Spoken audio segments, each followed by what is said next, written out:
Përmbledhja e ngjarjeve kryesore të ditës në Radio 7. Komisionerja për zgjerimin e Bashkimit Evropian Marta Kosi cilëson si të trisht rrugtimin e Maqedonisë së Veriut drejt integrimit. Kosta se do të jetë dështim i madh nëse gjatë mandatit të Komisionit Evropian, Unioni nuk zgjerohet me ndonjëri nga vendet e rajonit. Në disa aspekte rajoni ishte më mirë përpara 20 viteve se sa është sot dhe ka 2 ose 3 tregime shumë të trishta. Njëra prej tyre është se Kosova nuk mund të ecë përpara. Një tregim tjetër i trisht është Maqedonia e Veriut. E dini, nëse do të duhet të prisni me Ukrainën, aq sa ka pritur Maqedonia e Veriut për të filluar negociatat, Ukraina do të fillonte negociatat në vitin 2045. Dhe sigurisht, kështu është edhe Bosnia dhe Hercegovina, ta Marta Kos, komisioneri e Bashkimit Evropian për zgjerimin. Zyrtarizohet shkrirja e koalicionit Vlen në parti politike në Maqedoninë e Veriut. Kryetari i lëvizjes Besat Bilal Kasami njoftoi ngritjen një kryesie të përbashkët, ndërsa kreu i këtij subjekti të ri pritet të zgjidhet në takimet e ardhshme. Sipas Kasamit, pas këtij takimi të gjitha aktivitetet publike të partive pjesëmarrëse do të jenë në monitorim. Kryesia e koalicionit Vlen nga sot numëron 23 anëtar që brojnë nga 4 subjektet pranë koalicionit: Lidhja Demokratike, Lëvizja Besa, Alternativa dhe Vetvendosja. Kryetari i Lidhjes Demokratike, pjesë e koalicionit Vlen, Izzet Mexhiti, nuk e shikon të nevojshme mbajtjen e zgjedhjeve të parakohshme parlamentare. Pas fillimit të procedurave për njësimin e koalicionit një subjekt të vetëm politik, Izzet Mexhiti thotë se shumica parlamentare është e qëndrueshme dhe e sigurt. Zgjedhjet do të ketë dhe ato janë zgjedhjet lokale në tetor, ku qytetarët do të vlerësojnë Vlenin si koncept apo Frontin Evropian në anën tjetër, deklaroi Izzet Mexhiti nga Lidhja Demokratike në Republikën e Maqedonisë së Veriut.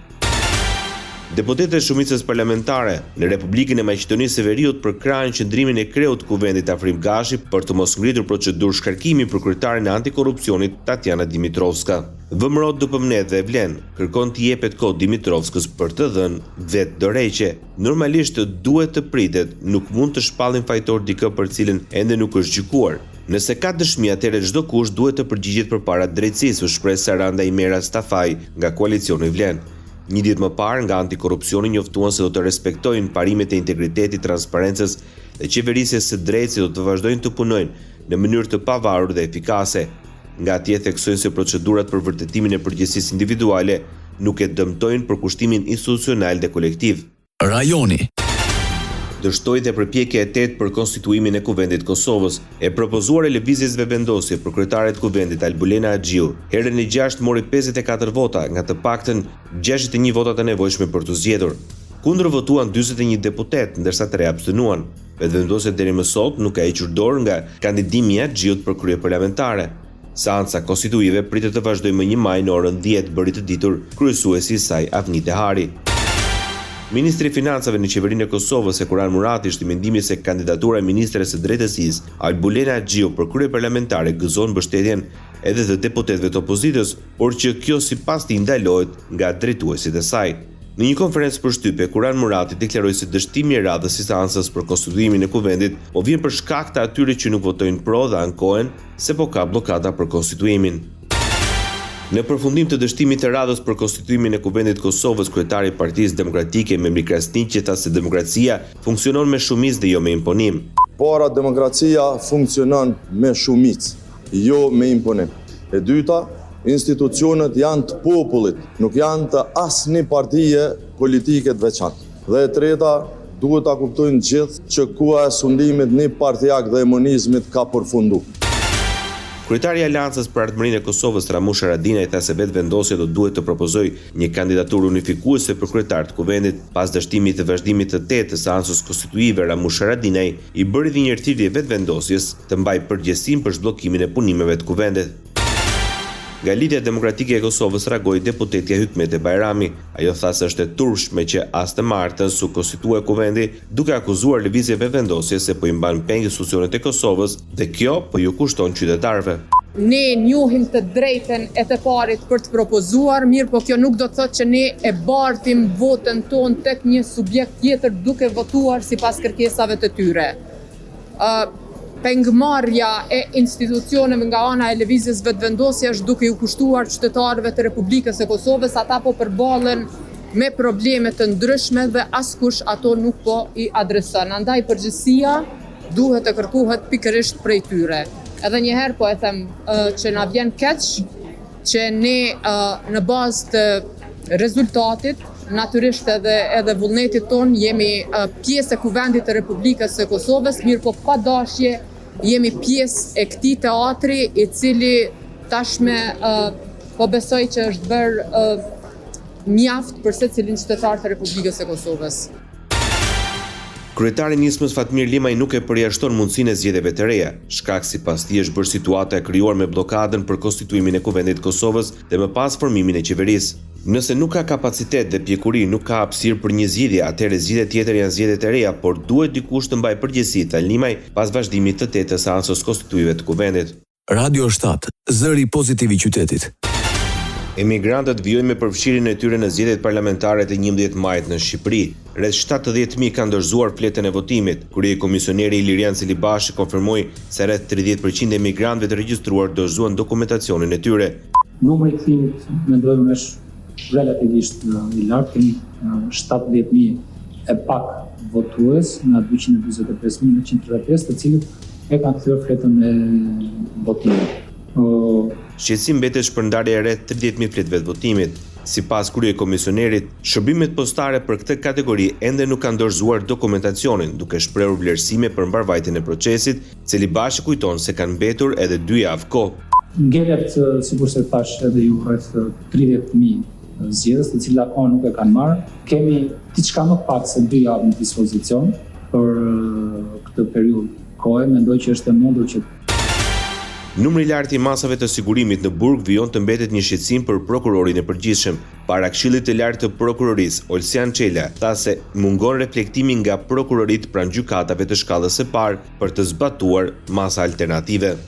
Shkritu si shqetësim nga ana ime çështja e caktimit të masave të sigurimit, llojit të tyre. Ka një aplikim të ulët të masave të sigurimit përveç asaj të arrestit në burg. Dhe është kërkuar prokurorive si në analiza vjetë që të ketë një aplikim më të kujdesshëm të tyre, më të balancuar. Për këtë qëllim në nxorëm dhe një udhëzim të përgjithshëm në muajin korrik, ku kërkohet sërish prokurorive që në mënyrën se si vlerësojnë caktimin e masave të sigurimit, kërkesa për caktim masave të sigurimit, të tregohet një kujdes i shtuar dhe të jetë fokusi në aplikimin e masave alternative ndaj asaj të arrestit në burg. Mo do të them që nga prokuroritë e shkallëve të para nuk e kanë gjetur këtë reflektim. Pra, sërish niveli i caktimit të masës së sigurimit të arrestit në burg është në gjitha nivelin në mos më lartë se ai i vitit më parë. Kështu që vlerësoj që argumentaria e prokurorit ishte Olsian Çela. Bota.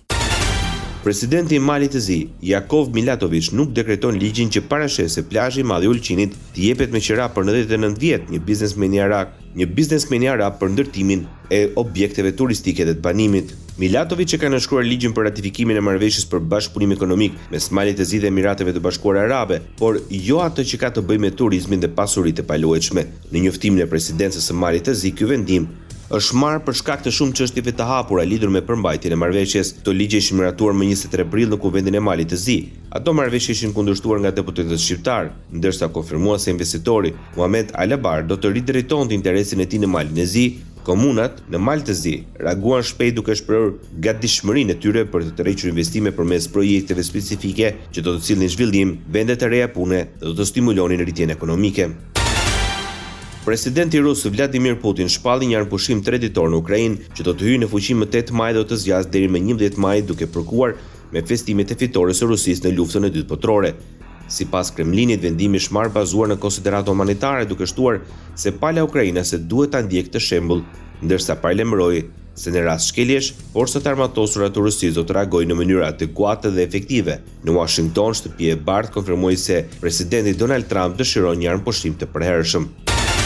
Presidenti i Ukrainës Volodymyr Zelensky akuzon Rusinë se po përpiqet të manipulojë opinionin publik. Nëpërmjet një videomesazhi, Zelensky tha se kërkesa e Putinit që të ketë armpushim deri më 8 maj është mashtrim, pasi ai duhet të jetë menjëhershëm i plot dhe pa kushte. Deri më sot nuk ka pasur sinjale se ushtria ruse po përgatitet për armpushim të vërtet. Përkundrazi, pushtuesi ka rifilluar aktivitetin e zakonshëm sulmues, dhe kjo dëshmon se Rusia po përpiqet vërtet të mashtrojë botën, të mashtrojë Amerikën dhe të tjerët, dhe ta zgjasë dhe më tej këtë luftë, deklaroi Volodymyr Zelensky, presidenti i Ukrainës. u zotua se do të mposhtë Shtetet e Bashkuara sa i përket tarifave tregtare të vendosura nga presidenti amerikan Donald Trump, pasi fitoi zgjedhjet në Kanada duke udhëhequr partinë e tij liberale edhe për një mandat në qeverisje.